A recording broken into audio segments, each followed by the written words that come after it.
हरे कृष्णा, जय श्री कृष्णा। कथामृत की एक नई कथा में आप सभी का स्वागत है।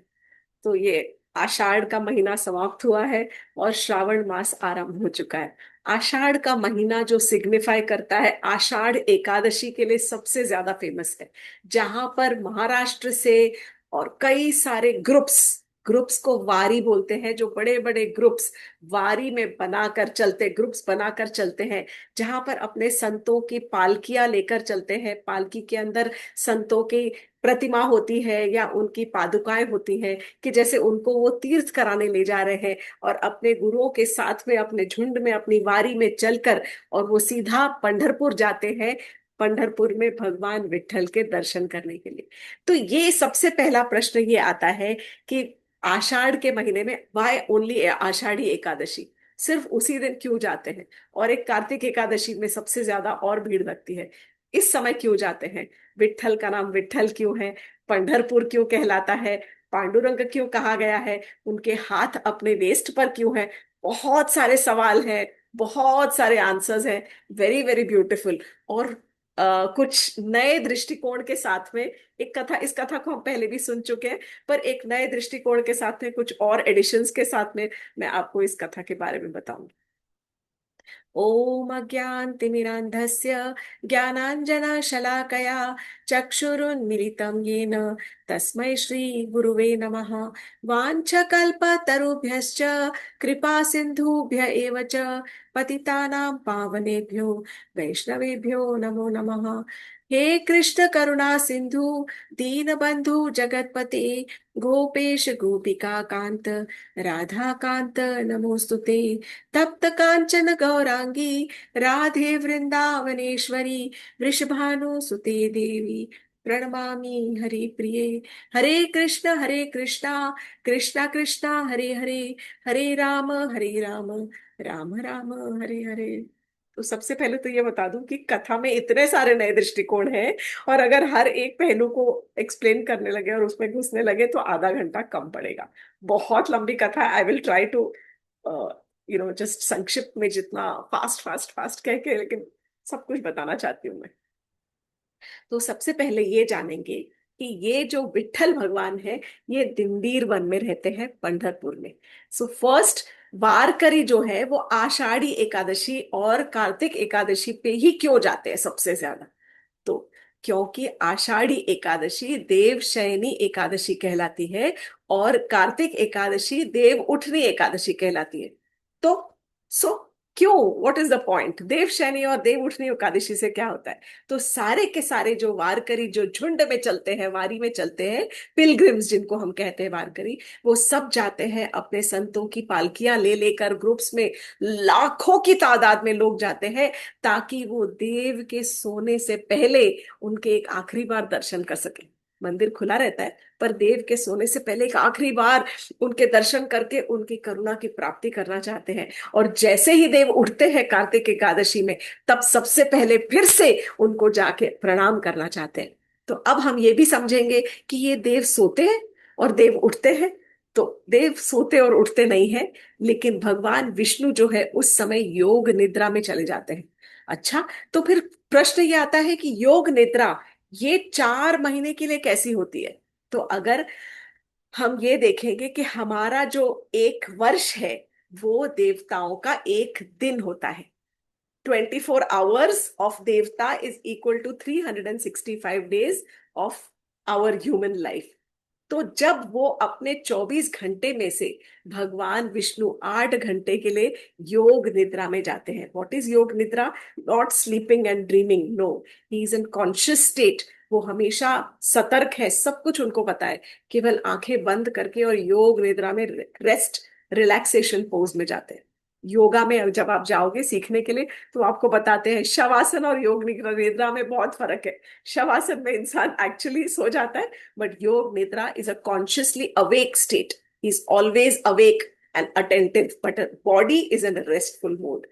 तो जब भगवान विष्णु 24 घंटे के, जो उनका जो दिन होता है, जो हमारे 12 महीने के बराबर है, 24 घंटे के वो उनके अपने दिन में, वो 8 घंटे जो है वो योग निद्रा में जाते हैं। तो उनके 8 घंटे 24 घंटे में is 1/3 of their one day, एक तिहाई भाग उनके दिन का हुआ 8 घंटे, और हमारे लिए एक तिहाई भाग हमारे साल का क्या हुआ, 4 महीने। इसीलिए ये जो चतुर्मास का टाइम है, ये जब देव शयनी एकादशी से लेके देव उठनी एकादशी तक, वो 4 महीने इज इक्वल टू उनके 8 घंटे, जब भगवान विष्णु योग निद्रा में जाते हैं, आंखें बंद रखते हैं। और इसीलिए भक्तों को लगता है जब आंखें बंद करेंगे तो फिर हमें वो देख नहीं पाएंगे। एक्चुअली भक्त इसीलिए जाते हैं कि भगवान आप हमारी ओर देखिए, हम तो आपके पास आ ही रहे हैं, हम आपके दर्शन करने के लिए जगह जगह मंदिरों में जाएंगे, पर जब आपकी आंखें बंद हो जाएंगी, आप योग निद्रा में चले जाओगे, तो आप हमारे बारे में कैसे सोचोगे, हमें भी आपकी निगाह में आना चाहिए। So that is the concept, कि इसीलिए सब भर भर के तादाद में, लाखों की तादाद में पंढरपुर जाते हैं और भगवान विठल से प्रार्थना करते हैं कि हे प्रभु, मैं आ गया, बस एक आखिरी बार मेरी तरफ अपनी दरस दे दो, अपने दृष्टि मेरी तरफ एक बार केवल डाल दीजिए, और फिर से दोबारा कार्तिक एकादशी में डालते हैं जाते हैं। तो ये हो गया देव उठनी और देवशयनी एकादशी का महत्व, कि इस समय पर क्यों इतनी भीड़ होती है। Rest questions will follow slowly. So अब ये जो कथा है, ये हम 3 पार्ट्स में डिवाइड करेंगे। सबसे पहली कथा है कि दिंडीर वन जो है, जिसको पंढरपुर कहा जाता है, जहां पर लोग दिंडी लेकर जाते हैं, मतलब अपनी वारी जो ग्रुप्स होते हैं, उनके वारकरी को, ग्रुप्स को दिंडी भी कहा जाता है, अपनी दिंडी लेकर जाते हैं दिंडीर वन में। तो वो दिंडीर वन का नाम कैसे पड़ा, ये पहला पार्ट यहाँ पर आएगा। उसके बाद सेकंड पार्ट, विठल भगवान की कहानी आ जाएगी। वी विल स्लोली अनरावल, जैसे धीरे धीरे धीरे फूल को खिलने देते हैं। तो दिंडी रव के नाम से एक वहां पर वन हुआ करता था, अभी भी है, दिंडी रव वन। Dindirav was a forest over there. और उस फॉरेस्ट में, उस जंगल में एक भयानक, बहुत भीषण, क्रूर एक राक्षस रहता था, जिसका नाम था दिंडी रव। दिंडीर वन के अंदर यही, मतलब दिंडीर वन तो नाम पहले पड़ा, पर यहाँ पर इस जगह पर एक बहुत भयानक राक्षस रहता था, जिसका नाम था दिंडी रव राक्षस। वो सबके ऊपर बहुत आतंक मचाता था। उसने सब देवी देवताओं को प्रसन्न करके और उनसे वरदान मांग के, और वो बहुत शक्तिशाली हो गया था, और उसी वरदान का वो दुरुपयोग करके और उन्हीं देवी देवताओं को बहुत ज्यादा परेशान करता था, उनको सताता था।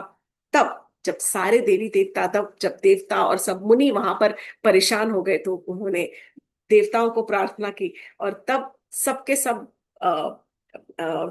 इंद्रदेव के पास पहुंचे। इंद्रदेव के पास अपनी करुणा लेकर, अपनी रिक्वेस्ट लेकर पहुंचे कि बहुत परेशान कर रहा है ये। तो सब देवता जब इंद्रदेव के पास पहुंचे, इंद्रदेव उनको सबको लेकर भगवान विष्णु के पास गए कि ये जो दिंडीरव जो राक्षस है, इसने आतंक मचा रखा है, इसके लिए कुछ आप उपाय कीजिए। भगवान विष्णु ने आश्वासन दिया कि आप घबराइए मत, मैं अपना एक अंश अवतार के रूप में वहां पर प्रकट होने वाला हूँ। वहां के जो राजा है श्री चंद्र, उनके घर में पुत्र बनकर, मल्लिकार्जुन के नाम से एक पुत्र मैं बनकर, और मैं प्रकट होऊंगा वहां पर, और तब मैं तुम्हारा जो तकलीफ है उसका निवारण करूंगा, तुम्हारे दुख का निवारण करूंगा। सारे देवता प्रसन्न होकर चले गए। समय आया, भगवान ने अपना एक छोटा सा अंश अवतार के रूप में एक पार्शियल एक्सपेंशन लिया, और वहां के राजा श्री चंद्र के घर में मल्लिकार्जुन के नाम से एक पुत्र के रूप में उन्होंने जन्म लिया। जब मल्लिकार्जुन 20 वर्ष के हुए, तब एक बार जब वो जंगल में गए जहां पर दिंडीरव राक्षस रहता था, तब दिंडीरव राक्षस का उन्होंने सामना किया, और सामना करके खूब घमासान युद्ध किया, कई वर्षों तक, कई लंबे समय तक युद्ध किया। अब ये भी हमें समझना चाहिए कि पूरी की पूरी ये जो है भगवान की लीला, हमारी ही इच्छाओं को पूरा करने के लिए, या हमारे जो we have a fascination for वीर रस, भयानक रस, सब चीजों का हमको फैसिनेशन होता है। तो इसी तरह से भगवान अपने भक्तों को प्रसन्न करने के लिए इतनी तरह तरह की लीलाएं करते हैं, और उनका दर्शन कराते हैं हम सबको। तब भगवान ने दिंडीरव राक्षस के साथ में बहुत घमासान भीषण युद्ध किया, और युद्ध करने के बाद उसको एक लोहे के गदा से, और तुरंत उसके सर पे जो प्रहार किया, तो जो दिंडीरव राक्षस था वो वहीं पर मर गया, उसका वहीं पर वध हो गया। जब वो धराशायी हो गया था, लेट गया मरने से पहले, तो हरी हरी कह के चिल्लाया और वो गिर गया। बहुत स्मार्ट राक्षस था, उसको पता था कि जब अंत काल में भगवान का स्मरण करोगे तो भगवान अपना दर्शन देने डेफिनेटली आएंगे। और हुआ भी वही, जब वो हरी हरी कह के धराशायी हुआ, तो भगवान विष्णु अपने चतुर्भुज रूप में वहां पर प्रकट हो गए। और प्रकट होकर उन्होंने कहा कि तुमने मुझे पुकारा, तुम मुझे बताओ, मैं तुम्हें वरदान देना चाहता हूँ। तुम तो अभी अपने प्राण त्याग रहे हो, पर प्राण त्यागते त्यागते जो तुम्हारी आखिरी इच्छा होगी वो मैं तुम्हारी पूरी करूंगा। तो दिंडीरव जो राक्षस था, उसने कहा कि हे प्रभु, बस मुझे एक ही वरदान दीजिए कि मैं, मेरा नाम अमर हो जाए, इस पूरे क्षेत्र को मेरे नाम से जाना जाए। दिंडी रव, जो मैं राक्षस हूं, दिंडी रव के नाम से इस वन का, प्रदेश का नाम जाना जाए। विष्णु भगवान ने तथास्तु कहा, और तब से उस क्षेत्र का नाम दिंडीरव वन पड़ गया। किस प्रकार से उन्होंने मारा था? अपने लोहे की गदा से उसके ऊपर प्रहार किया था। इसीलिए लोहे की गदा से प्रहार करने की वजह से उस क्षेत्र का नाम लोह दंड क्षेत्र भी पड़ गया। और उसको गदा तीर्थ भी कहा जाता है, क्योंकि तीर्थ तो हो ही गया बाद में। तो लोह दंड क्षेत्र, गदा तीर्थ, और फिर वो दिंडी रव वन। तो क्योंकि दो बार वह संधि करने के बाद वो दिंडीर वन कहलाने लग गया। ये दिंडीर वन के अंदर, इसी जगह पर बहुत समय बाद में, यहाँ पर एक भक्त जो थे, भगवान के भक्त, कपिल, सीन 2, इसी दिंडीर वन के अंदर यहाँ पर भगवान के एक बहुत भक्त कपिल रहते थे, जिनका नाम था जनुदेव और सत्यवती। अब एक और चीज है कथा, जो कि पद्म पुराण में आती है, कि हम कथा कथा सुन चुके हैं महाराज मुचुकुंद की, कि जब भगवान ने अपना रणछोड़ जो स्वरूप था, वो रणछोड़ लीला जब प्रकट की थी, तो रणछोड़ लीला प्रकट करके जब उसके, उनके पीछे पीछे काल यवन आया था। मैं इस कथा का लिंक डेफिनेटली डिस्क्रिप्शन बॉक्स में शेयर करूंगी, क्योंकि बहुत लंबी कथा है। तब जब भगवान रणछोड़ स्वरूप अपनी लीला दर्शन करने के लिए द्वारका से भागते हुए युद्ध का सामना छोड़ दिया था, उन्होंने युद्ध छोड़कर, युद्ध भूमि छोड़ के और भाग रहे थे, उसके उनके पीछे पीछे काल यवन भाग रहा था, क्योंकि द्वारका के ऊपर अटैक किया था काल यवन ने और जरासंध ने मिलकर। और जरासंध के वे कई बार, 17 बार अटैक करके, और वहां से बार बार कृष्ण भगवान जी, बलराम जी उनकी सेना को तहस नहस करके, उनका विनाश करके, और फिर भी बार बार वो फिर और सेना लेकर आता, और कृष्ण बलराम उस सेना को समाप्त करते। परंतु 18वीं बार कृष्ण भगवान जी ने सेना का सामना नहीं किया और उनका विनाश नहीं किया। तब क्योंकि काल यवन एक तरफ से अटैक किया और जरासंध ने एक तरफ से अटैक किया, तब कृष्ण भगवान जी अकेले अपना पीतांबर पहने, उत्तरैया पहने, और सीधा भागने लग गए। इसीलिए उनका नाम रणछोड़ पड़ा था। और तब काल यवन उनके पीछे पीछे पीछे पीछे भागता गया। जब पीछे पीछे भागता हुआ गया, तब कृष्ण भगवान जी एक गुफा के अंदर घुस गए। वहां पर एक व्यक्ति सोया हुआ था उस गुफा के अंदर। कृष्ण भगवान जी ने अपना उत्तरीय उतारा कपड़ा और उस सोए हुए व्यक्ति के ऊपर डाल दिया, राजा के ऊपर। अब ये जो राजा थे सोए हुए, इनका नाम था महाराज मुचुकुंद। ये बहुत पुरानी कथा है, कि बहुत पुरातन काल में, किसी सतयुग के समय पर, ये हम द्वापर युग की कथा सुन रहे हैं, सतयुग के समय पर महाराज मुकुट मुचुकुंद जो थे, वो धरती के एक राजा हुआ करते थे। और देवताओं और असुरों में एक बार जब युद्ध हुआ, तो महाराज इंद्र ने इनको बुलाया कि आप आइए, आप बहुत शक्तिशाली और बहुत कीर्तिवान राजा है, आप आकर हमारा इस युद्ध में मदद कीजिए। तब महाराज मुचुकुंद ने उस युद्ध में उनकी मदद की, और वो युद्ध जीत गए। सबके सब जो देवता थे, वो युद्ध जीतने के बाद महाराज मुचुकुंद थक गए, क्योंकि बहुत समय तक वो चला था, उनका बहुत समय तक युद्ध चला था। जब वो जीत गए, जीतने के बाद महाराज इंद्र ने पूछा कि आप बताइए, हम आपको वरदान देना चाहते हैं कि क्या दे। तब राजा मुचुकुंद ने कहा कि मैं बहुत थक गया हूँ, मैं सोना चाहता हूँ, बहुत गहरी नींद में सोना चाहता हूँ। और यदि कोई मुझे डिस्टर्ब करेगा मेरी नींद से, तो आंख खुलते ही के साथ ही जो मुझे डिस्टर्ब करेगा उसके वो भस्म हो जाएगा। ये वरदान देकर महाराज इंद्र ने तथास्तु कहा, और मुचुकुंद आकर इस गुफा के अंदर यहाँ पर आके सो गए। अब उनको उठाना तो बहुत उठाना भी था, और आगे की लीला भी करनी थी ना भगवान को। तो कृष्ण भगवान जी ने बहुत स्मार्टली, एक चालाकी से चाल चली, और कृष्ण भगवान जी उसी अ, गुफा के अंदर आकर छुप गए, और उन्होंने अपना कपड़ा महाराज मुचुकुंद के ऊपर डाल दिया। जैसे ही काल यवन आया, उसने देखा, अरे ये तो कृष्ण का ही कपड़ा इसके ऊपर पड़ा है, अच्छा, और कुछ दुर्वचन कहे, अरे कायर यहाँ पर लेटा है, इस प्रकार का कुछ कहते कहते, और उन्हें काल यवन ने एक लात मारी राजा को। जैसे ही लात मारी, महाराज मुझको उठ के खड़े हो गए। जैसे ही उठे तो काल यवन भस्म हो गया। महाराज को पता भी नहीं चला कि हुआ क्या है। तब जब भस्म हो गया तब देखने लगे ये हुआ क्या, कौन था, कहाँ था। तब थोड़ी देर में पीछे से कृष्ण भगवान जी वहां से प्रकट हुए और तब कृष्ण भगवान जी ने उनको दर्शन दिए। आगे की कथा ये है कि महाराज मुचुकुंद को कृष्ण भगवान जी के दर्शन तो हुए, लेकिन फिर भी उनको मोक्ष की प्राप्ति नहीं हुई। उनका अभी भी जो जीवन काल था थोड़ा सा बाकी था, मतलब उनका there was something left. He still he had to come back to the cycle of birth and death, और उनको उस समय मोक्ष की प्राप्ति प्राप्ति नहीं हो पाई। तब जब वो चले गए आगे ऊपर के धाम, हायर प्लैनेट्स में, उसके बाद फिर से उनका जब वो समय आता है तब उनको फिर से जन्म लेना पड़ा इसी धरती के ऊपर अपना वो मोक्ष प्राप्त करने के लिए। और कृष्ण भगवान जी फिर से आए हैं उनको मोक्ष दिलाने के लिए, अपने भक्त को। तो ये जो जनुदेव और सत्यवती जो कपिल रहते थे, जो दंपति रहते थे दिंडीर वन में, पंढरपुर में जहां पर रहते थे, उनका एक बालक हुआ। उसका नाम था पुंडरीक। ये जो राजा मुचुकुंद थे वो पुंडरीक के रूप में यहाँ पर उन्होंने इनके घर में जन्म लिया है। ऐसा पद्म पुराण में आता है। तो जनुदेव और सत्यवती के घर में पुंडरीक नाम का एक पुत्र पैदा हुआ। जनुदेव और सत्यवती बहुत पायस, बहुत धार्मिक, धर्म निष्ठावान, बहुत ज्यादा सात्विक जीवन जीने वाले दंपति थे, बहुत भगवान के भक्त थे। और पुंडरीक जो था वो बचपन से ही थोड़ा क्लेशी था, थोड़ा अपने माता पिता की अवहेलना करता था, अनादर करता था, दुर्व्यवहार करता था, और माता पिता को परेशान करता था, सताता रहता था। हिस मतलब उसके पहले से ही लक्षण अच्छे नहीं थे कि भाई कोई बहुत सुधरा हुआ बच्चा होता है रिस्पॉन्सिबिलिटी के साथ में, और बहुत ऑन अपने माता पिता को सम्मान देता है, इस प्रकार का नहीं था। परेशान करता था बहुत ज्यादा।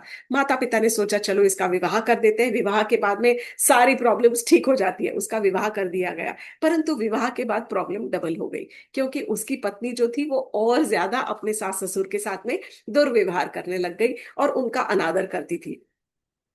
Problem doubled. तब जनुदेव और सत्यवती ने सोचा कि इस घर में रहकर क्या फायदा है, यहाँ पर बहुत ज्यादा दुख और क्लेश है और हम अपने भगवान की भक्ति भी सही प्रकार से नहीं कर रहे हैं। तब उन्होंने पता लगाया कि गांव के कुछ लोग जो है मिलकर काशी जा रहे हैं, तो उनके साथ हम भी तीर्थ यात्रा के लिए निकल पड़ते हैं। पहले जमाने में ऐसे ही होता था, जब बड़े बूढ़ों जब जाते थे काशी तो घर की सब जिम्मेदारियां सौंप के और फिर चले जाते थे। भाई तुम अपना देख लो, अब हमारा हो गया, हम जा रहे हैं। क्योंकि इतने लंबे लंबे सफर में पता नहीं होता था कि कौन जा रहा है तो कब वापस आएगा भी कि नहीं आएगा। परंतु पुंडरीक और उसकी पत्नी ने जब सुना कि हमारे माता पिता काशी जाना चाहते हैं, तो उन्होंने सोचा अरे ऐसे कैसे जाने देंगे अकेले, हम भी साथ में चलेंगे। इनके पीछे अकेले अकेले कौन घर संभालेगा, बहुत बड़ा काम है। तब साथ में उनके भी लग गए। अब पूरे रास्ते में पुंडरीक और उसकी पत्नी ने एक घोड़ा किराए पर ले लिया, और वो दोनों घुड़सवारी करके हुए चलते और माता पिता पैदल चल रहे होते। सारा जो जत्था था, पूरा ग्रुप, उसके साथ में अब काशी की यात्रा हो रही है। पूरा दिन दोनों मियाँ जो पति पत्नी थे वो अपना घोड़े पर बैठते और माता पिता साथ साथ में चलते, और रात को माता पिता को काम पे लगा देते कि इस घोड़े को अभी नहलाओ धुलाओ, इसको साफ करो, इसको पानी पिलाओ, इसको चना चारा खिलाओ, इसकी नाल को ठीक करो, मतलब बहुत सारे घोड़े की सेवा करो, फिर बिजी रखते थे। ये तो अब जनुदेव और सत्यवती अपने माथा को कोस रहे थे, अपने डेस्टिनी को, कि हम क्या, कहाँ फंस गए हैं इतने बुरी तरह से। हमने तो सोचा था कि कहाँ हमें थोड़ा सा आराम मिलेगा, घर गृहस्थी से बाहर निकलेंगे, पर यहाँ तो ये बेटे ने हमारा यहाँ पर भी जीना हराम कर दिया। चलते चलते उनके कई पड़ाव आते हैं। जो ग्रुप जब चलता है काशी के लिए, तो एक बार का उनका पड़ाव पड़ा कुकुट स्वामी के आश्रम में। कुकुट मुनि थे जिनके आश्रम में बड़ी बड़ी सारी जगह थी, वहां पर कैंप लगाया करा, खेमे लगाए करे गए, और टेंट्स के अंदर इन सब यात्रियों को रहने का उनका प्रबंध किया गया।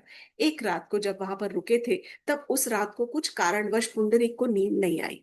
उस थोड़ा तड़पता रहा। जब उसने उठ के बोला कि मैं अपने टेंट से बाहर चल के देखता हूँ कि क्या करना है, मतलब क्या हो रहा है, तब जब बाहर देखा घोर अंधेरा था। तब उसने देखा कि तीन स्त्रियां, नारियां थी, जो कि बहुत कुरूप, बहुत मलिन वस्त्रों में, फटे हुए वस्त्र और गंदे मैले, अजीब सी दिखने वाली थी। तीन स्त्रियां जो आई और वो सीधा कुकुट मुनि के आश्रम के अंदर, उनकी कुटिया के अंदर उन्होंने प्रवेश किया।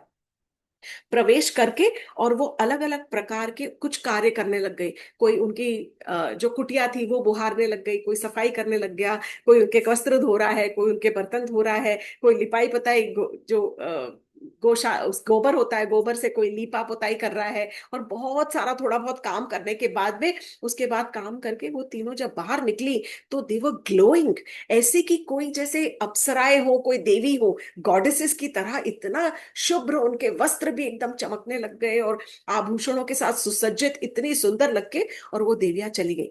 ये बहुत आश्चर्यचकित रहा कि ये हो क्या रहा है, ये है कौन। तब अगले दिन उसने कुछ नहीं कहा। अगली रात को फिर से ही डिसाइडेड कि I am going to observe once again.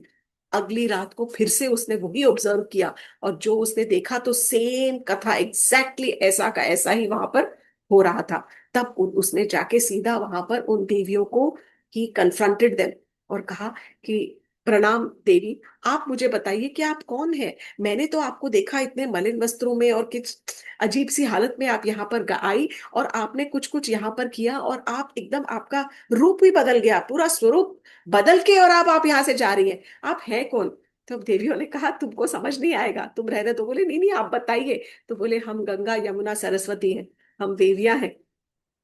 और हम तुम्हारे जैसे जो भक्त होते हैं ना, जो हमारी नदियों में आकर पानी के अंदर अपना सारा पाप धो के और अपना पाप वहीं पे हमारे जल के अंदर छोड़कर और चले जाते हैं, तो उस पाप को हम कैसे संभालेंगे। इतना पाप हमारे अंदर भर जाता है कि उस पाप से हमारे कपड़े, हमारा सारा जो शरीर है पूरा दूषित हो जाता है। उसको साफ करने के लिए, क्लेंजिंग करने के लिए हम यहाँ कुकुट मुनि के आश्रम में आते हैं, और इनकी थोड़ी सी भी जो सेवा करते हैं तो इनके इतने पुण्य कर्म है कि उनके इतने लेश, थोड़ा सा भी पुण्य कर्म की जो शक्ति है, उससे हमारा सारे के सारे जो जमा पाप है वो धुल जाते हैं, और हमारा सारा जो दोष, जो दूषित शरीर है वो सब स्वच्छ हो जाता है। परंतु तुम्हें क्या फर्क पड़ता है ये, तो तुम तो अधम नीच पापी हो। तो पुंडरीक सोचने लगा, लेकिन कुकुट स्वामी तो कभी काशी भी नहीं गए, और कभी कोई तीर्थ यात्रा के लिए नहीं जाते हैं। वो करते क्या है, उनके पास कहाँ से इतना पुण्य का संचय हो गया। तो कहने लगे पुण्य का संचय केवल तीर्थ यात्रा करने से नहीं आता, केवल सब काशी जाने से पुण्य नहीं कमा सकते हो तुम। पुण्य कमाने के लिए आपका रोज का जो आप कार्य करते हो, वो यदि भगवान को समर्पित करके कर रहे हो, एक एक क्षण में यदि भगवान का आप नाम लेते हो, भगवान स्मरण करते हो, भगवान को याद करके आप अपने माता पिता की सेवा भी करते हो, उनको प्रसन्न करते हो, वैष्णवों को सेवा करते हो, वैष्णव की सेवा करके उनको प्रसन्न करते हो, तो आपका पुण्य का संचय बढ़ता ही जाएगा। और कुकुट स्वामी ने अपने माता पिता की इतनी सेवा की है, उनका तो बहुत बड़ा पुण्य का पिटारा भरा पड़ा है। वो सारे देखो तुम्हारे जैसे जो पापी लोग हैं उनकी भी सेवा कर रहे हैं यहाँ पर। तो पर फिर से वो देवी बोली, पर तुमसे बात करके कोई फायदा नहीं, क्योंकि तुमने तो अपने माता पिता को इतना परेशान किया, इतना दुखी कर दिया है कि तुम जैसा पापी तो कोई मिलेगा ही नहीं पूरे संसार में। ये कहकर वो देवियां चली गई। जब उन्होंने ये सब कहा तो पुंडरीक का एकदम आंखें खुल गई, और तब उसे रियलाइज हुआ, एहसास हुआ कि अब तक मैं ये क्या कर रहा था। तो मैं काशी जा रहा हूं, पर मैं जो मेरे जीते जागते यहाँ पर माता पिता है, मैं उनकी अवहेलना करता हूँ, उनकी उपेक्षा करता हूँ, उनका अनादर करता हूँ, मैं उनको निग्लेक्ट करता हूँ। सडनली जो पुंडरीक था, उसका हृदय परिवर्तन हो गया, उसका नेचर, एटीट्यूड सब पूरा बदल गया। अगले दिन वो सब माता पिता के साथ में, जब थोड़ी देर तक उसने अपने माता पिता को घोड़े के ऊपर बिठाया और काशी की यात्रा कराई, और वो खुद अपनी पत्नी के साथ पैदल चलता गया। पर फिर उसे रियलाइज हुआ कि यदि माता पिता की सेवा करने में ही मुझे पुण्य मिलने वाला है, तो फिर मैं काशी क्यों जा रहा हूँ। काशी इतना समय लगाऊंगा, जाऊंगा आऊंगा, इससे अच्छा अपने माता पिता को घर ले जाके उनसे क्षमा मांगूंगा और उनकी सेवा करूंगा। इस प्रकार पुंडरीक अपने माता पिता को फिर से लेकर पत्नी सहित अपने कुटिया में, गांव में, पंढरपुर वापस आ गया। वहां आने के बाद में माता पिता की रोज सेवा करने लग गया, पूरा काया पलट, full change. Pundarik 2.0, absolutely new form. इतनी सेवा करने लग गया कि माता पिता भी एकदम हैरान हो गए कि रातों रात हो क्या गया, हमारी किस्मत कैसे जाग गई। बहुत सेवा करता था, उनके लिए दूध गर्म करेगा, उनका खाना उनको परोसेगा, उनके कपड़े धोएगा, उनका माथा दबाएगा, उनके पैर दबाएगा, उनको सुलाएगा, बहुत सेवा करने लग गया। अब now we are going another scene 3। यहाँ पर पुंडरीक की गृहस्थी बहुत अच्छे से चल रही है अपने माता पिता की सेवा करते हुए। अब ये कथा है जब कृष्ण भगवान जी द्वारका, जो गोलोक धाम में अपनी पत्नी के साथ में रहते हैं, अपनी अष्ट जो रानियां हैं, 16,108 रानियों के साथ में रहते हैं, और उनकी 8 जो प्रधान रानियां, महारानियां, उनके साथ में रहते हैं। एक बार कृष्ण भगवान जी अपने कक्ष में अकेले वहां पर थे, और जब अकेले थे तब उनको थोड़ा सा विरह का भाव हुआ। विरह का भाव किससे हुआ? राधा रानी से विरह का भाव हुआ। लेकिन ये समझने वाली बात है कि हम सभी जानते हैं कि राधा रानी कौन है। कृष्ण भगवान जी की अपने हृदय की से उनकी निकली हुई अंतरंग शक्ति है, इंटरनल पोटेंसी। और वो अंतरंग शक्ति क्या करती है? उनको आह्लाद देती है, उनको आनंद देने वाली वो जो शक्ति है वो राधा रानी है। तो जब कृष्ण भगवान जी का हृदय, उनको विरह की अनुभूति हुई, तब तुरंत उन्होंने अपने हृदय से ही अंतरंग शक्ति को प्रकट किया। और वो अंतरंग शक्ति, उनको आह्लाद आनंद देने वाली शक्ति, राधा रानी के रूप में वहां पर प्रकट होकर उनके सामने विराज रही है। राधा रानी की इतनी ग्लो और इतनी आभा है, स्वर्ण कांति है, जिससे सारा कमरा और सारा चमक गया। और उनकी आभा थोड़ी सी शायद कृष्ण भगवान जी के ऊपर भी आ गई। इतने में रुक्मिणी जी कक्ष में पधारती है। जैसे ही कक्ष खोला और देखा, तो उन्होंने देखा इतनी सुवर्ण कांति और राधा रानी बैठी है और कृष्ण भगवान जी वहां पर बैठे हैं। नाउ दिस इज जस्ट उसी समय प्रकट किया था और रुक्मिणी जी आई हैं। अगेन दिस इज फुल, भगवान जी ने अपनी लीला का एक हमें दर्शन कराया है। तो रुक्मिणी जी को एकदम शॉक लगा कि अरे, मेरी जो मेरी जो सेवा है, मेरी सेवा में कैसे ऐसी कौन सी त्रुटि रह गई, कौन सी कमी रह गई कि कृष्ण भगवान जी अब राधा रानी के साथ बैठे हैं। और ये दुख में वो रोते हुए वहां से बाहर चली गई कि कृष्ण भगवान जी की सेवा में मेरी क्या कमी रह गई कि कृष्ण ने, उनको ऐसा विरह भाव हुआ और उन्होंने राधा को प्रकट किया वहां पर, और वो रोते हुए बाहर चले गए। रुक्मिणी जी विदर्भ की राजकुमारी है, भीष्मक राजा की पुत्री है, हम सब जानते हैं।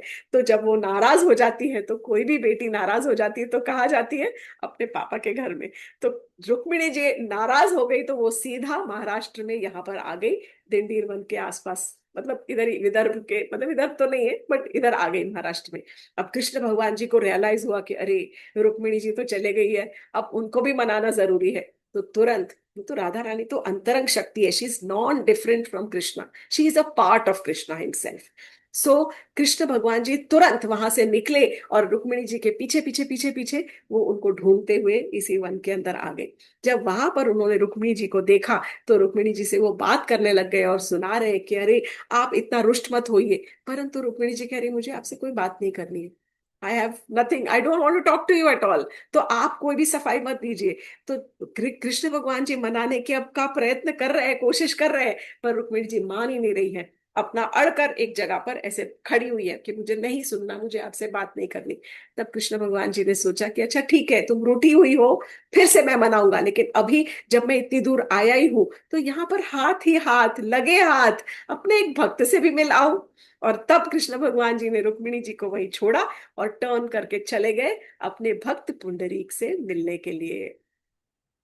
और रुक्मिणी जी ने से देखा कि अरे, कृष्ण भगवान जी की आवाज आनी बंद हो गई। तो उन्होंने देखा टर्न करके, कृष्ण तो है ही नहीं। मुझे तो लगा था कि ये 2-4 बार और मनुहार करेंगे, पर ये तो चले गए। तो वो भी पीछे पीछे पीछे पीछे गई और फिर एक जगह पे आड़ में छुप कर देखने लग गई कि हो क्या रहा है। तब कृष्ण, तो उन्होंने देखा कि कृष्ण भगवान जी सीधा चलते हुए गए पुंडरीक के घर पे, और उनकी, उसका जो कुटिया थी उसके घर पे वहां जाके उन्होंने दस्तक दी। और जब दस्तक दी, उस समय रात्रि का टाइम था, संध्या काल था या कुछ, तो शायद तब जो पुंडरीक था वो अपने माता पिता को गर्म दूध पिला के उसके बाद में उनको, उनके चरण दबा रहा था। और चरण दबाने के बाद में जब उसने देखा कि कोई नॉक किया है किसी ने, तो तब उसने टर्न करके देखा कि कौन है। और वो हैरान हो गया कि स्वयं भगवान मेरे कुटिया में पधारे हैं। कैसे उसने रिकग्नाइज किया? क्योंकि भगवान जो थे, पीतांबर धारण किए हुए थे, और साथ में उनकी जो आभा थी, कहते हैं कोटि सूर्यों की आभा थी। कोटि मतलब 1 करोड़, 1 करोड़ सूर्यों की इतनी चमक कि जो पूरे की पूरी कुटिया को रोशन कर दे और चौंधिया दे। You will not be able to see, अगर सूरज आपके सामने आ जाएगा तो आपकी आंखें, आप ऐसे कर लोगे, चौंधिया जाएंगी। ये तो 1 कोटि सूर्यों की आभा, इतनी रोशनी कि बड़ा दिन कैसा लगने लग गया। तब उसने रियलाइज किया, मन में वो विचार कर रहा है, क्या करूं, छोड़ दूं, अपने भगवान को प्रणाम करने जाऊं। पर उसने सोचा नहीं, मैंने तो यही सीखा है कि सबसे पहले कर्तव्य पूरा करो, अपनी जो ड्यूटी है वो पहले पूरी करनी है। तो वो लगा रहा अपने माता पिता की सेवा करने के लिए, और उसने मन ही मन प्रणाम किया। उसने कहा कि प्रभु, आपको थोड़ी देर रुकना पड़ेगा, आपको मैं जानता हूं, मैं मन से आपको प्रणाम कर रहा हूं और मैं आपका स्वागत करना चाहता हूं, पर आपको थोड़ी देर वहां पर इंतजार करना पड़ेगा, you will have to wait. थोड़ी देर आपको इंतजार करना पड़ेगा, क्योंकि मैं अभी अपने माता पिता के चरण दबा रहा हूं। अभी वो झूम रहे हैं, थोड़ी देर में वो सो जाएंगे। जैसे ही उनको झपकी आएगी और वो सो जाएंगे, तुरंत मैं आपके आपका स्वागत करूंगा। और कृष्ण भगवान जी ने कहा, कोई बात नहीं, मैं खड़ा हूं। इस प्रकार अपने कमर पर हाथ रखकर और वो खड़े हो गए। तब उन्होंने कहा, अरे कुछ तो। तब पुंडरीक ने, एक वहां पर ईंट पड़ी थी, ईंट को पैर से हाथ दबाते दबाते एक हाथ से वो ईंट देके और एक कोने में सरका दी कि ये लीजिए, आप जब तक यहीं पे अ, विश्राम कीजिए, मतलब खड़े रहिए यहाँ पर थोड़ी देर के लिए, मुझे जरा थोड़ी सी अवधि और दीजिए, थोड़ी सी समय और दीजिए। और जो कृष्ण भगवान जी हैं, क्योंकि वो ईंट के ऊपर खड़े हैं, विठ्ठल इसलिए खड़े हैं, तो वहां पर वो खड़े रह गए। और तब उस समय जब उसको उनको सुला दिया, उनके चरण दबाए, उनको सुला दिया, सुलाने के बाद अब रखुमाई जी देख रही हैं, जो रुक्मिणी जी है वो देख रही है कि क्या हो रहा है। और तब पुंडरीक गया और पुंडरीक ने हाथ जोड़कर उनको प्रार्थना की है। और तब भगवान उससे बहुत प्रसन्न हो गए कि मैं तुम्हारे इस सेवा भाव से, तुम्हारी निष्ठा से इतना प्रसन्न हूं कि तुम मुझसे वरदान मांगो। ये राजा मुचुकुंद का ही एक रीबर्थ है, इट इज अ री इनकारनेशन। और तब भगवान उसको मोक्ष प्रदान करने के लिए यहाँ पर आए हुए हैं। तो वो कह रहे हैं कि तुम मुझसे मांगो कि वत्स में क्या, तुम क्या मांगना चाहते हो। तो पुंडरीक कहता है कि मुझे और कुछ भी नहीं चाहिए, मुझे सब कुछ तो मिल गया। मेरे लिए तो सारा का सारा ये जो भौतिक जगत है, ये तो पूरा क्षण भंगुर है। मुझे आपके दर्शन हो गए, इससे ज्यादा मुझे और क्या चाहिए। जैसे कि मुझे अगर आप तो स्वयं एक कल्प वृक्ष हो, कल्प वृक्ष के सामने आप मुझे कहोगे तो मैं कोई भी कद्दू को क्यों चुनूं। That is the comparison that has been mentioned in Skanda Purana की, कल्प वृक्ष के लिए जब मेरे पास कल्प वृक्ष सामने खड़ा है, तो मैं कोई कद्दू को, why should I choose a pumpkin. तो आप मेरे लिए बस आपका साक्षात्कार, आपके मुझे दर्शन हो गए, इससे ज्यादा मुझे और कुछ भी नहीं चाहिए। भगवान ने कहा, नहीं, फिर भी मैं तुम्हें कुछ देना चाहता हूँ। ये भक्त की कथा है। भक्त अपने हृदय से फिर याचना करता है कि हे प्रभु, यदि आप मुझे कुछ देना ही चाहते हैं तो आप मुझे कुछ मत दीजिए, परंतु सारे मानव समाज के लिए, सारे मानव कल्याण के लिए आप इसी सुंदर रूप में यहीं पर उपस्थित हो जाइए, ताकि केवल मैं नहीं, आपके जितने भक्त हैं दशकों तक, सारे के सारे युगों तक आते हुए सारे भक्त आपके इस बहुत सुंदर रूप के दर्शन कर सके।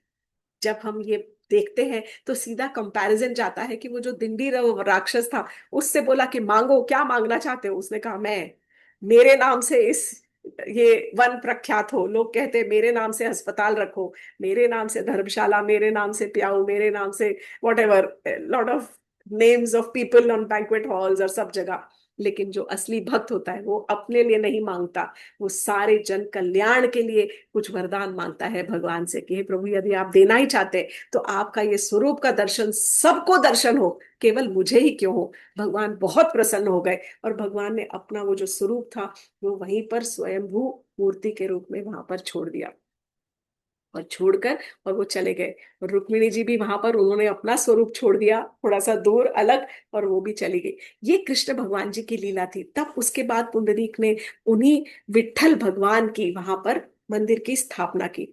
अब विट्ठल का अर्थ और भी बहुत कुछ है। I will just tell you in very very short कि विट्ठल का जो अर्थ है, लॉट्स ऑफ थिंग्स, विठल, ये सारे के सारे संतों ने अलग अलग इनका विश्लेषण किया हुआ है। तो विकार अर्थात विधाता, विकार जो है, वी इज इक्वल टू विधाता। विधाता कौन है? जो क्रिएटर है, ब्रह्मा। और ठ जो है, वो ठ, विठल का जो ठ आता है वो आता है नीलकंठ स्वरूप, शिव जी के ठ से आता है, क्योंकि वो नीलकंठ है। उन्होंने जब अमृत मंथन हुआ तो विष का पान करके और सारे संसार को बचाया, उनकी रक्षा की, अपने कंठ में धारण करके सारे जो मानव जाति है, सब समुदाय, सबकी एक्चुअली रक्षा की, और सबको प्राण वायु का प्रदान किया। सब ये गेव प्राण वायु टू एवरीबडी, सबको लाइफ एयर्स दिए। तो जो ठ है वो प्राण वायु, नीलकंठ से आने वाले प्राण वायु का प्रतीक है। और जो ल है वो है लक्ष्मीकांत। तो ये कहने का ये भी अर्थ है कि विठ्ठला अर्थात ब्रह्म विष्णु रुद्रात्मका स्वरूप विठ्ठला, मतलब त्रिमूर्ति स्वरूप कहलाते हैं ये, जो कि ब्रह्मा जी भी है, विधाता भी, और विष्णु भगवान भी है, और रुद्रात्मका भी है। और ये भी कहते हैं कि जो विठ्ठल भगवान की यदि आप मूर्ति देखेंगे, उनके सर पे जो इस प्रकार की ऐसे टोपी जैसी बनी हुई है, तो लोगों का ये लोग मतलब जो संत है, कई संतों को उसमें वो कहते हैं कि ये लिंग स्वरूप है उनके सर पर। और तो और जो पुंडरीक थे, उनकी जहां पर वहां पर समाधि बनी हुई है, उस समाधि के ऊपर एक लिंग ही बना हुआ है। तो इसलिए इस स्वरूप को शिव जी के भी भक्त बहुत मानते हैं, विष्णु के भी भक्त बहुत मानते हैं, और त्रिमूर्ति स्वरूप में इनकी आराधना होती है।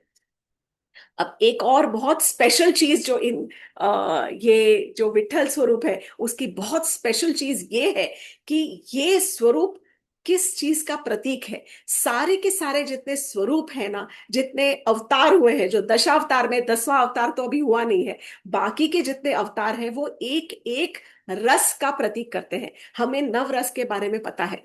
अब जैसे सबसे पहला हुआ मत्स्य अवतार, तो मत्स्य अवतार क्या था? छोटी सी मछली एकदम सडनली बड़ी हो गई, एकदम भयानक रूप ले लिया था, तो वो था भयानक रस। उसके बाद नेक्स्ट हुआ कूर्म अवतार। कूर्म अवतार था कच्छप, कछुए कछुए का अवतार था। वो क्या था? एकदम शांत। इट ब्रॉट स्टेबिलिटी, उसने स्टेबिलिटी लेके आए थे वो कश्यप अवतार में, जब मेरु पर्वत उनकी पीठ पर रखा गया था, शांत भाव में खड़े थे। तो पहला मत्स्य अवतार था भयानक रस, ये कूर्म अवतार है शांत रस में। वराह अवतार जो था, जब हिरण्याक्ष भगवान जो भूमि देवी को किडनैप करके अपहरण करके सीधा समुद्र ओशन के अंदर लेके गया था, तब क्या हुआ था? ब्रह्मा जी की नासिका से वराह देव ने प्रकट हुए थे। वराहदेव प्रकट हुए ब्रह्मा जी की नासिका से, और प्रकट होते के साथ ही what did he do? He immediately jumped into the ocean. वो उन्होंने सागर के अंदर छलांग ली। और ये बहुत ही, इट वाज वेरी अमेजिंग, ये अद्भुत था, सबके लिए अद्भुत नजारा था कि ब्रह्मा जी की नासिका से वराहदेव अपीयर हो रहे हैं। तो पहला था भयानक रस, शांत रस कूर्म अवतार, वराह अवतार वॉज अद्भुत रस।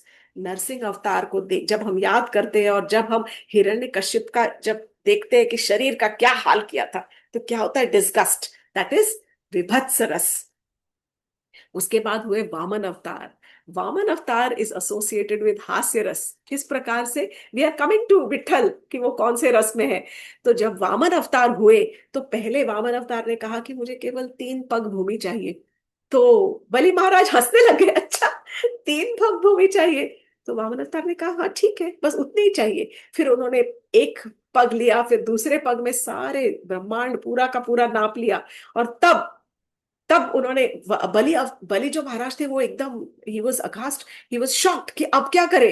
तब वामन अवतार हंसने लग गए, बिकॉज अब उनकी हंसने की बारी थी। तुम तो 3 पग देने वाले थे, 2 पग में ही तुम्हारा समाज तो सारा का सारा समस्त मैंने, जो तुम्हारी प्रॉपर्टी थी सबकी सब ले ली, जो तुम कहते थे कि तुम्हारी प्रॉपर्टी है वो सबकी सब ले ली। सो ये हो गया हास्य रस। उसके बाद आए परशुराम, जो रौद्र स्वरूप है, एकदम रुद्र एंगर वाला स्वरूप है, जिन्होंने क्षत्रियो को 21 बार सारी धरती से उनको विनाश किया था। राम भगवान श्री रामचंद्र जी हमारे वीर रस का प्रतीक है, और कृष्ण भगवान हमारे श्रृंगार रस का प्रतीक है। और विट्ठल भगवान कौन से रस का प्रतीक है? तब विट्ठल भगवान से जब पुंडरीक बात कर रहा है, तो कहता है कि प्रभु आप अलग अलग, आपने रसों का प्रदर्शन अपने अलग अलग अवतार में किया है, अपने अलग अलग रूपों में किया है। इस रूप में जो सबसे ज्यादा जरूरत है हम भक्तों को, वो है करुणा की। तो जो नवा रस है, जो करुणा रस है, वो आपके आंखों से टपकता रहे हमेशा, आपके नेत्रों से केवल करुणा ही टपकती रहे सारे के सारे भक्तों के लिए, irrespective of their caste, creed, anything, छोटा बड़ा उम्र, किसी भी कहीं से भी कोई आए, विट्ठल भगवान जो है केवल करुणा ही बरसाते हैं अपने भक्तों के लिए। One more point, last point, of course बहुत सारी और चीज रह जाएंगी, but I think we passed the time. Pandurang जो विट्ठल है, वो अपनी कटी के ऊपर, कमर के ऊपर हाथ रखकर खड़े हैं। इसके बहुत सारे भक्तों ने बहुत आचार्यों ने इसके बहुत सारा एनालिसिस किया है। और सबसे इंटरेस्टिंग जो है वो तीन चार एनालिसिस है, वो मैं आपको फटाफट क्विकली बताती हूँ। तो ऑफ कोर्स पहला तो यही है कि वो खड़े हैं कि ठीक है, कोई बात नहीं, मैं अपने भक्तों के लिए रुका हूं, आराम से रुका हूं, करुणा बांटने के लिए रुका हूं और रुका रहूंगा। दूसरा, ये जो कमर पर हाथ है, उसका कहने का अर्थ है कि जब तक मेरे भक्त मेरे पास मेरी शरण में आएंगे और मेरे पास आएंगे, मैं इतना करुणामय हूं कि जो भव सागर है, वो भव सागर की जो तकलीफें हैं, वो उनको उनके कमर के ऊपर कभी नहीं जाने दूंगा। मतलब they can easily wade through the ocean of the material world. वो इसमें तैर सकते हैं, यहां तक भी पानी नहीं आने दूंगा, दुख को कमर के नीचे ही रखूंगा। तुम आओ तो सही, मैं इतना करुणा बरसाने के लिए तैयार हूं। तीसरा, वो कहते हैं कि जब वो सोचने लगे कि मैंने अपने भक्तों को आज तक क्या दिया, तो इस बार मैं अपने भक्तों को कुछ बहुत यूनिक देना चाहता हूँ, बहुत स्पेशल। तो उन्होंने सोचा क्या दूं अपने भक्तों को। तब भगवान ने सोचा कि मेरे भक्तों को मेरे अलावा और इससे ज्यादा स्पेशल हो क्या सकता है। जब मेरे भक्त मेरे पास आते हैं तो वो मुझे ही चाहते हैं, इसीलिए मैं ही अपने आप को अपने कमर से उठाकर अपने आप को बच्चों को अपने भक्तों को गिफ्ट कर रहा हूँ। हम जब जैसा कि कहते हैं कि एक माता अपने बच्चे को जब उठाती है, बेटा खड़ा है और बेटे को कमर से उठाएगी और पिता को हैंड ओवर कर देगी, ये ले पकड़ो इसको, बच्चे को ऐसे कमर से उठा के हैंड ओवर करते हैं। तो विट्ठल भगवान अपनी ही कमर पर से हाथ उठाकर अपने आप को गिफ्ट करने के लिए अपने भक्तों को रेडी खड़े हैं। इतना करुणा बरसा रहे हैं कि is always ready to gift himself to all his devotees. पूरे हमारे शास्त्रों में केवल तीन ही भगवान हैं जो कि हाथ उनके कमर पर है। एक है भगवान कार्तिकेय, उनका हाथ कमर पर है, but that signifies his commander in chief, क्योंकि वो कमांडिंग पोजीशन पर है और वो कमांडर इन चीफ है आर्मी के हमारे। वो भगवान कार्तिकेय, भगवान मुरुगन, स्कंद जो भगवान कहते हैं वो। दूसरे है भगवान विट्ठल, उनके तो दोनों हाथ कमर पर है और वो बार बार यही प्रतीक से दिखाते हैं कि चिंता मत करो, ये भव सागर जो है तुम्हारे कमर के नीचे ही रहेगा, सारी तकलीफें, तुम केवल मेरे पास आ जाओ, बस मैं रुका हूं तुम्हारे लिए, तुम्हारे ऊपर अपनी कृपा दृष्टि डालने के लिए रुका हूं। और तीसरे भगवान कौन है? वो है हमारे तिरुपति वेंकटेश बालाजी, जो उनका एक हाथ जो है राइट हैंड इस प्रकार से है, and this is my left of course, but right hand इस प्रकार से है, और जो दूसरा वाला हाथ है लेफ्ट वाला, वो उनके कमर के नीचे है। और वो भी कमर पर जो रखा हुआ है हाथ, वो भी यही सिग्निफाई करता है कि तुम मेरी जो शरण में आएगा उसके लिए जो है, hardships will never rise above the waist, उसके ऊपर मैं तुम्हारी तकलीफों को जाने ही नहीं दूंगा।